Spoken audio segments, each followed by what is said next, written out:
to fire them, care for them, and then kind of the legal parameters around what you can have in town. So it should be a great morning. We'll go visit our chickens later in the morning as well, and we'll pass it over to Taylor. Okay, thank you. Hi everybody. So yeah, I'm gonna talk about quail today. Quail, does anybody know, who knows what quail are? They're like very small poultry bird. They might be the smallest poultry bird actually. If anyone's interested in raising quail, the first step is deciding what kind you want to raise. And there's two main types that people usually choose. There's one called Coturnix, or Japanese quail, and there's bobwhites. So your Coturnix quail is very domesticated. They grow very fast. They're mature in just like 8 weeks, and they lay a lot of eggs. They lay 300 eggs per year, about. They have very small eggs though. Small bird, pretty small egg. Their eggs are about 1/3 of the size of a chicken egg, but they are packed with nutrients. They're way more nutritious. So the one benefit about Coturnix quails is that they're really easy to source. Like they're easy to find. Locally, you can find people selling them, and you can also easily find their eggs being sold online. And bobwhites, they are more of a slower growing bird. So they are mature in about 16 weeks, and they only lay about 80 eggs per year.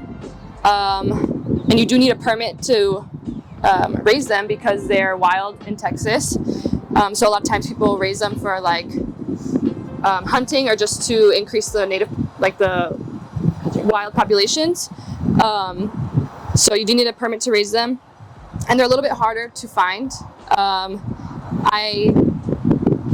had to go on Craigslist to find mine, but I feel like the benefit of those, even though they grow a lot slower, and they produce less eggs, they're said to have a tastier meat, and also I think they're just hardier birds. They will like withstand the heat we have here a lot better, and a lot of people say that they're more aggressive birds, but when I raised both, and I actually found that they were much more docile than the Coturnix quails. So it could just be the certain breeder that I got them from, but I found that my bobwhites were very calm and sweet little birds. Yeah, if you're trying to find eggs online, you can just search in like fertilized quail eggs or quail eggs for hatching. And I've never ordered eggs online, but I've heard that you can get them from Etsy or eBay even. And different hatcheries, they have like their websites where you can order them from. And same thing with live chicks, you can order them online, but I wouldn't recommend it because they're such small, fragile chicks. They don't do well in shipping, I don't think. So I feel like it's best to just find someone local who's breeding them. You can go pick them up, see them, meet them. But yeah. So if you start with eggs, you're gonna have to incubate them. It helps to have an incubator that has a lot of automated things on it, like it has a thermometer right there on it. It has something to measure the humidity levels because it all has to be pretty specific for the eggs to be successful. I have a document here that I just kind of wrote down all my notes on, and I can share it with y'all. So I don't just list off a bunch of humidity numbers and temperatures to you. So if anyone wants to see it, I can like maybe send it to Stephanie and y'all can send it out to them. So basically the Coturnix quail eggs, they take about 18 days to hatch, where the bobwhites take about 23 days to hatch, a little bit longer. And once they hatch, you can move your little chicks into what's called a brooder, or a brooder box. And that's basically just like a safe, warm, protected place for them to kind of get stronger before they go into like a more permanent coop or like enclosure. So you want to keep them in the brooder for about 2 to 3 weeks. Let them, just basically get stronger. And in there, you want to have when they're young and they're in their brooder box, you want to give them what's called chick starter. So it's finer food because they're so small they can't eat like the larger foods yet. And it's also higher in protein because when they're young they need a lot of protein. So one good feed that I've used is the Purina Game Bird 30% protein starter. and you just want to use that until they're pretty much adults, like 6 to 8 weeks old. And you can find that at like Tractor Supply or other feed stores. And once they're mature, so like 6 to 8 weeks, you can switch them to a layer feed. So yeah, they're technically considered game birds, which is like wild birds. So I usually feed them game bird feed, but a lot of people also have success feeding them just like chicken feed, chicken scratch. It doesn't have as high protein, but a lot of people are successful with it. I think it's usually cheaper too. So you can try that. I know my bob whites, since they're like less domesticated, they're more wild, they have like thicker beaks, and so they really enjoyed the seeds and the grains that were in chicken scratch, so they really enjoyed when I gave it to them. So yeah. As far as like shelters or enclosures, quails can really be happy in a wide variety of like shelters. Some people will add their quail to an aviary, like a big bird aviary. You have different types of birds living together, and they are they're the type of birds to like walk around on the ground a lot and scavenge and scratch around on the floor and eat little seeds that fall and stuff. So they can kind of, live in that ground level of an aviary, or they can have their own enclosure. Some people will have them in a raised hutch, which is basically kind of a raised cage. Or if you want to have like a really intense amount of production, you can even do stacked smaller cages, and that's if you're maybe like breeding or you're trying to get the most eggs possible.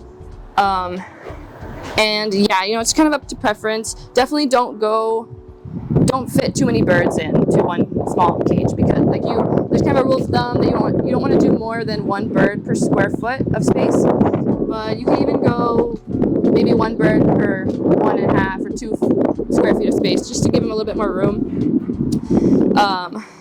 It just depends on your setup and what you want to do. So if you're breeding them, or you want to have a rooster with your groups, it's best to only do one rooster per like 5 to 7 hens, because if it's like one rooster and one hen, it's just gonna be very stressful for the hen. So it's good to put more hens together. Because if not, they might start fighting, and it's gonna be very stressful for all the birds. And so when I raised quail, I really wanted to have them on the ground so they would have access to soil and to some grass and bugs, because they really, really, really love dirt baths and like dust baths. So I recommend, if you're going to have them in a raised hutch or like a wire cage, to really make an effort to get them like a dish or a pan of dirt and put it in there for them, because like you'll see, if you ever raise quail and you give them like a bowl of dirt, like they love it, like they'll all be piling in it and they try to bathe, and it's really cute, and it just keeps them relaxed and entertained, and it's really healthy for them. Quail are good for both egg production and meat production, I might have mentioned. So even though they're so small, like the benefit is that, at least for the Coturnix quails, they grow really fast. So you can have like if you're trying to like homestead or be more self-sufficient, like you can have a really steady source of like sustainable eggs and sustainable meat. And it's kind of comparable to chickens, but like just on a much more rapid rate. So the Coturnix quails, they'll live and produce for about 2 to 3 years, whereas the bob whites will live and produce for about 2 to 5 years, a little bit longer. So now I just wanted to give you all the facts, but I wanted to also give you like some things that I learned from my experience raising them. It's very important to, if you're going to be raising them on the ground, kind of try to raise the area a bit up, because we had a bad rainstorm and one unfortunately drowned. So definitely you want to make sure their enclosure is higher, a little bit higher than the surrounding area. Or what I do now is I've put logs and little structures for them to climb up on. It keeps them entertained and gives them more space to be spread out, but also is a safety feature. One thing that I did not ever really expect to be a problem for quails was fire ants. This past summer, it was so hot, and I don't know if y'all noticed in your areas, but like there was just so many fire ants everywhere, and so they unfortunately like got to a couple of my quail, and I didn't really expect that, and it happened so fast, and so the like fix for that was diatomaceous earth. Fatima's dad like spread it around, and it kind of got rid of the ants, and like eventually like it just cooled down, and that's what like also really helped. But that was pretty intense. The next thing I learned was to just make sure not to overcrowd them, and be careful how many males I had with my females, because they started fighting, and then I would have to take one out and like quarantine it to let it heal, and it was just a lot. So next time around, I'll definitely be more careful with my male to female ratio, just to make sure that there was no holes in the enclosure, because we had a hole. It was high up in the enclosure, and it was small, and we kind of thought it's fine. But these birds really like to jump up. They can jump up like 6 feet, and so they found their way, and they made their way out. They were like, freedom! And the next day, Fatima's dad heard them singing in the neighbor's yard in their little monte, so they're happy. So good for them. But yeah, you just have to be really careful of any holes, because they will find their way out. So my name is Fatima Garza. I've owned chickens my entire life, so everything that I'm about to share is mainly has been learned through experience. Of course, I've done some research, but I found that a lot of what has helped me, or a lot of what I will share, has been mainly through experience. Considering getting chickens, it's quite simple. I know it sounds it's easier done than said. I know sometimes certain things can make the process of starting to get chickens a little bit more intimidating, like city policies, etc. Or just the fact that you're getting a whole new animal and you don't know what's about to come. But it is pretty simple. So here are some things to think about before you start. Why do you want chickens? That's a big one. What does your city have to say about the chickens you're about to get? And what is your capacity and budget? Out of those three, I think the first two are the biggest questions. Why do you want chickens? Some people get them as pets. I have found that they are very funny, interesting creatures. I like the way that they run. They're pretty entertaining. Some people get them for egg production, at least in my experience. That's mainly why I had them. There was various reasons why I had them, but the main attraction was the eggs. This could be either for personal or for to make extra cash. The same goes for meat. People just want fresh meat instead of having to go to their local stores to just be able to do that with the chickens they buy, or all of the above. Once you know your main reason, you can take the next steps with more ease. I have found, for example, if you want chickens for egg production, but you want eggs on a daily, and you are interested in colorful eggs, you can identify 3 things to target: color, eggs, and the fact that you want them on a daily basis. So you're gonna want to look for layers. That's what you call a hen that is known for laying a lot. Second, you want hens. That's a big one. And breed for color, because there's certain breeds that have certain color eggs. So when you go to the store, you can buy them as straight run, and that when you buy them as chicks, you can't really tell the sex right off the bat. And they will straight run. I mean, it's a mix, and you won't know until they're a bit older, until you start seeing the crests start forming, and the way that they stand is also different, and you start noticing, and you have guesses, but it's the curl that gives it away. At like around, it also depends for the breed, but around like 6 months or so. Some breeds that will give you those colorful eggs. I don't know if y'all have seen those green and blue eggs. There's all sorts of different colored eggs. They all taste the same to me. And that's one of the things about, in my experience, why I wanted to have chickens, or why we had chickens growing up. The eggs just taste better. You eat fresh eggs for a few years, and then you'll try a different an egg from the store, and you'll for sure taste the difference.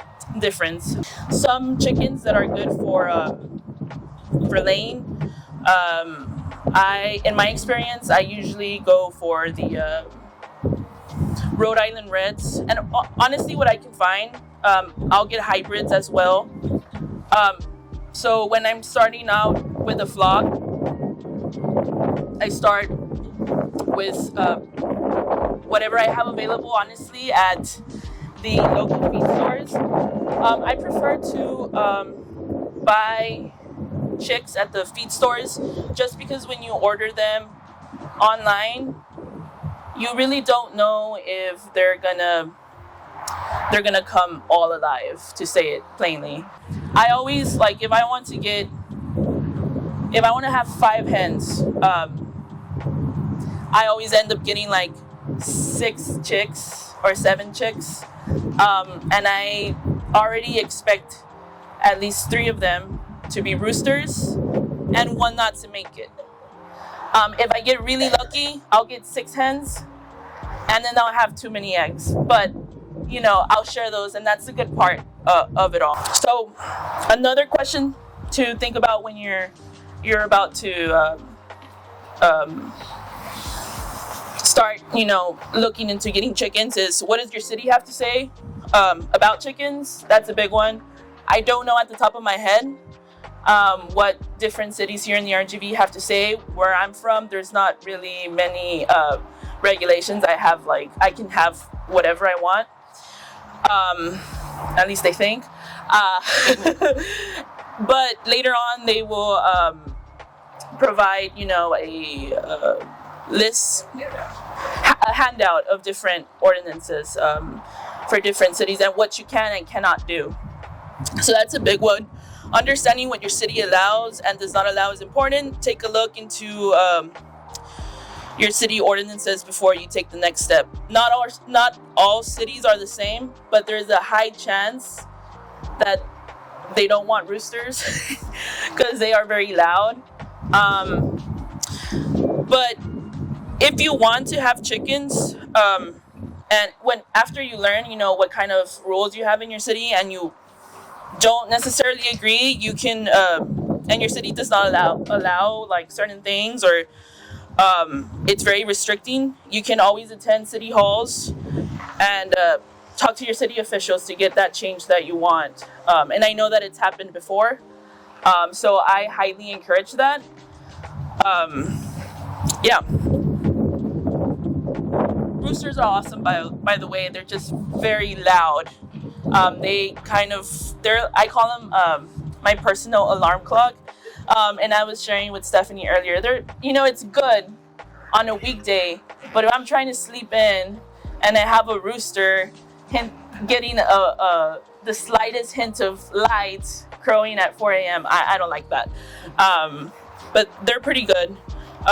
One thing to watch out for with roosters, if you have kids or if you're having visitors, and this is a new rooster, they tend to sometimes be aggressive, and they're really good about hiding it too. They'll pretend that, they'll pretend that they're like pecking and there'll be no food at all. And then you walk past them and they'll like turn around and like attack. But that's their job, to protect their flock. They don't know you. But the strike won't feel good, you know. So that's one thing to watch out for when having roosters. And then what is your budget and capacity? It also ties in with like why you want chickens.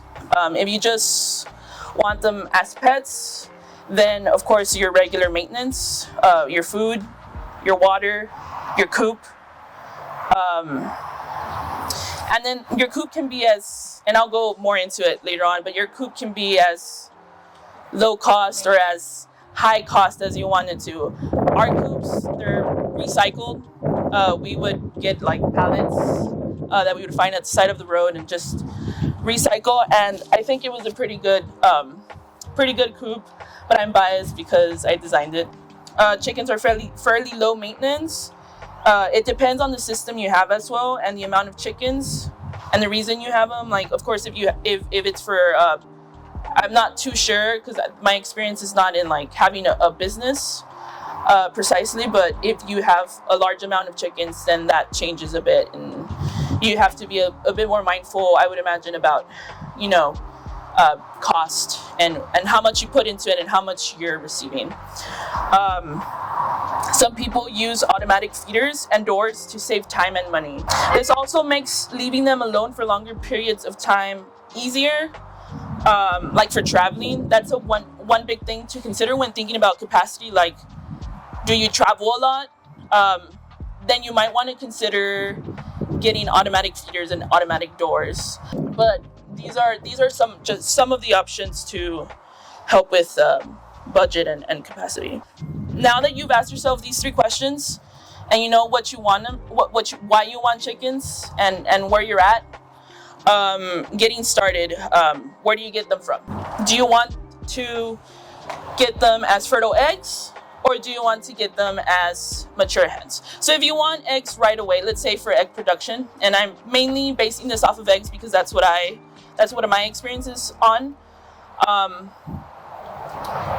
you want eggs right away, then you could purchase mature hens that are already laying. Of course, there might be some sort of shock when transitioning from like their old home to their new home. And another thing to keep in mind is that if you already have, like, let's say pullet, you don't want to incorporate them into the flock right away for various reasons. 1, diseases. 2, chickens can be kind of territorial. So they will literally kill each other if you just, especially if it's a rooster, for example, and you're putting them into a flock with, I've seen like younger roosters and like older hens, you know, go like fight and like, it's really scary. So that's one thing that I advise if you're getting mature hens. If you don't have any yet, then, you know, just have your coop and stuff ready for them, and you should be good to go. If you're interested in hatching them from fertile eggs, you can acquire these fertile eggs online as well, or from your local chicken people. And you can also look at Craigslist. Also at like feed stores, there's posts and stuff that people tend to put on the bulletin boards. But if you get these fertile eggs, there's different ways to kind of see if they're actually fertile. What I do is basically I just put them in the incubator, wait for a few days, and then I perform a candle test. I candle them, and so you just basically what that means is you put a light to the egg, and by then it should have like little like things going on, like little veins forming, and you should be seeing not an embryo but like little veins forming in the egg. If you see kind of like just one solid color or 2 solid colors, and then one just like skewed to one side and no little veins, then that, you know, you probably have a bad egg. But if you do want to go this way, you can buy a incubator online. They can range anywhere from like $30 to like over $100. The one I have was gifted to me. It's been pretty good. It has a automatic rotator, so I don't really have to worry about manually flipping them. If you do get one without that feature, then you have to be more consistent about flipping them and knowing your temperatures, as well as Taylor was mentioning your humidity. That's something you have to be super consistent with. And I'll send some resources after this presentation so that y'all can see. And there's lots of resources online, lots of YouTube videos. There's not one right way, but there are, ways that people, come into a consensus of how to go about it. There's also some feed stores that will incubate eggs for you. Yes, I know. There's this one store in Mission area that I go to, that I've gone to in the past, but now I have my incubator, so I don't really know the update. But you can give them fertile eggs and they'll incubate them for you for $1 an egg. At least like 5 years ago or something like that. Or if another incubation process is, the natural way with broody hens. I love it when I have a broody hen because they do all the work. And in our experiences, like I've said, we don't, it's not often that we come across a broody chicken. But when we do, we still have water and food available, and kind of just keep an eye out for predators too, because they're in that vulnerable stage. We take the rooster away and if y'all have a rooster, you would want to move the rooster away and just leave them to be on their own. Understanding what kind of predators you have in your area. And in different areas, you'll come across different predators. I am very fortunate that where I am living, I don't come across much predators besides possums trying to eat the eggs. And I'm good if they eat the eggs, but not the hens, So, but it's like one of the first things to think about when making your shelter. Like, what am I facing? How do I protect the flock? So you can protect the flock through shelter, and also by having a rooster. Roosters, that's their job, to protect the flock. And that's why sometimes they're very aggressive. They're just doing their job, like I mentioned earlier. But some people also get geese. And they have them around to protect the flock. In my case, the reason why nothing comes around our flock is because I have dogs. That's another thing. Knowing your predators, dogs and cats in urban areas can be a big predator. And if you have a dog, that's another thing to think about when you're getting chickens. And then you want to incorporate some basic things to the coop. So that's the coop. If you're going to have them in an enclosed space, you're going to want to have a coop and a run. So this kind of is like the run in a way. It's a mobile, like Stephanie calls them, mobile fertilizers. But you'll want the coop. You'll want roosting poles so they can sleep at night. That's how they sleep. They roost. That's what you call them. You're gonna want nest boxes if you want layer chickens. And I know earlier I mentioned that they were kind of territorial, but when it comes to nests, they don't really care. You can have like 10 nests, but they'll just use one. So I recommend three nest boxes for 10 chickens, 5 to 10 chickens. Hens, actually more like 5. And they'll end up using one unless it gets, you might also want to just check check if the box is full for eggs. Otherwise they'll sit on them and crack them if it's too many. He's showing off. And so other than that, you want to make sure that you have I guess it really doesn't apply to this type of model, but if you're having a run, I guess in your backyard, you want to make sure that it's fairly clean, that it has water at all times, that the water is kind of clean for the most part, because that way you'll avoid diseases, and you'll avoid your chickens getting sick and potentially dying. For feed, you want to feed them chicken scratch. I usually go with this, and I'm not promoting for them whatsoever. You can get whatever you want, but I usually go with this one called Nutrena Country Feed High Pro Scratch, and it has like a mix of like sunflowers, oyster shells, oats, and it also has layer pellets, and it just helps them promotes egg production. But this shouldn't be their complete diet. They should also be able to, if you can't have them roaming free, then also like providing kitchen food scraps and garden scraps. Like kitchen food scraps is like a big one, because you're reducing food waste to produce eggs, and then you'll get it back again.